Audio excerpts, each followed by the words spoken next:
ಇವತ್ತು ದೇಶಾದ್ಯಂತ ರಾಮನವಮಿಯನ್ನ ಅತ್ಯಂತ ಸಂಭ್ರಮ ಮತ್ತು ಸಡಗರದಿಂದ ಆಚರಿಸಲಾಯಿತು. ರಾಮನೂರು ಅಯೋಧ್ಯೆಯಲ್ಲೂ ಕೂಡ ಇದರ ಕಳೆ ಜೋರಾಗಿಯೇ ಇತ್ತು. ರಾಮನವಮಿಯ ದಿನ ಅಯೋಧ್ಯೆಯಲ್ಲಿ ಸುಂದರ ಸನ್ನಿವೇಶ ಸೃಷ್ಟಿಯಾಗಿತ್ತು. ಸೂರ್ಯವಂಶದ ಕುಡಿಗೆ ಸೂರ್ಯ ತಿಲಕವನ್ನ ಇಟ್ಟಂತಹ ಪ್ರಸಂಗ ನಡೆಯಿತು.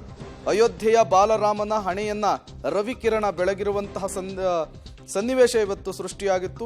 ಬಾಲರಾಮನ ದಿವ್ಯ ಮೂರ್ತಿಗೆ ಸೂರ್ಯನ ತಿಲಕ. ಮಧ್ಯಾಹ್ನ 12:04 ಕಾಲ ರಾಮನಿಗೆ ಸೂರ್ಯನ ತಿಲಕವನ್ನು ಇಡಲಾಗಿತ್ತು. ಅತ್ಯದ್ಭುತ ಕ್ಷಣಕ್ಕೆ ಇವತ್ತು ಅಯೋಧ್ಯೆ ಸಾಕ್ಷಿಯಾಗಿತ್ತು. 500 ವರ್ಷಗಳ ಬಳಿಕ ರಾಮನೂರು ಅಯೋಧ್ಯೆಯಲ್ಲಿ ರಾಮ ಮಂದಿರ ಸ್ಥಾಪನೆಯಾಗಿರುವಂತಹದ್ದು. ಈ ಬಾರಿ ಉದ್ಘಾಟನೆ ಕೂಡ ಆಯಿತು. ಇವತ್ತು ರಾಮನವಮಿಯ ದಿನ, ರಾಮ ಹುಟ್ಟಿದ ದಿನ. ಒಂದು ಸುಂದರ ಅದ್ಭುತ ಸನ್ನಿವೇಶ ರಾಮನೂರು ಅಯೋಧ್ಯೆಯಲ್ಲಿ ನಿರ್ಮಾಣವಾಗಿತ್ತು.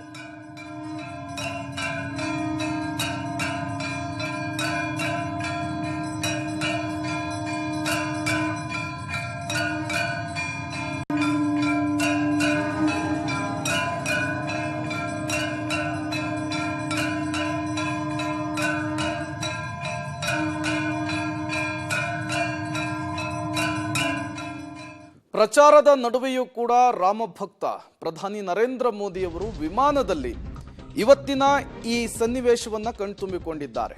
ಅಯೋಧ್ಯೆಯ ಬಾಲರಾಮನಿಗೆ ಸೂರ್ಯ ತಿಲಕ ಚುನಾವಣಾ ಪ್ರಚಾರದ ನಡುವೆಯೂ ಕೂಡ ವೀಕ್ಷಿಸಿದ್ದಾರೆ ಪ್ರಧಾನಿ ನರೇಂದ್ರ ಮೋದಿಯವರು. ಅಸ್ಸಾಂನ ನಲ್ಬರಿ ರ್ಯಾಲಿಯಲ್ಲಿ ಭಾಗಿಯಾಗಿದ್ದಂತಹ ವೇಳೆ ವೀಕ್ಷಣೆಯನ್ನ ಮಾಡಿದ್ದಾರೆ. ಪ್ರಯಾಣದ ನಡುವೆಯೂ ಕೂಡ ಸೂರ್ಯ ತಿಲಕವನ್ನ ವೀಕ್ಷಿಸಿರುವ ಬಗ್ಗೆ ಸಾಮಾಜಿಕ ಜಾಲತಾಣ ಎಕ್ಸ್ನಲ್ಲಿ ಮಾಹಿತಿಯನ್ನು ಹಂಚಿಕೊಂಡಿದ್ದಾರೆ. ಇದು ಅತ್ಯಂತ ಭಾವನಾತ್ಮಕ ಕ್ಷಣ. ಇದೊಂದು ಐತಿಹಾಸಿಕ ಕ್ಷಣವಾಗಿದೆ. ಜಾಲತಾಣದಲ್ಲಿ ಅದ್ಭುತ ಕ್ಷಣವನ್ನ ವೀಕ್ಷಣೆ ಮಾಡಿದೆ ಅಂತ ಹೇಳಿ ಮೋದಿ ಬರೆದುಕೊಂಡಿದ್ದಾರೆ.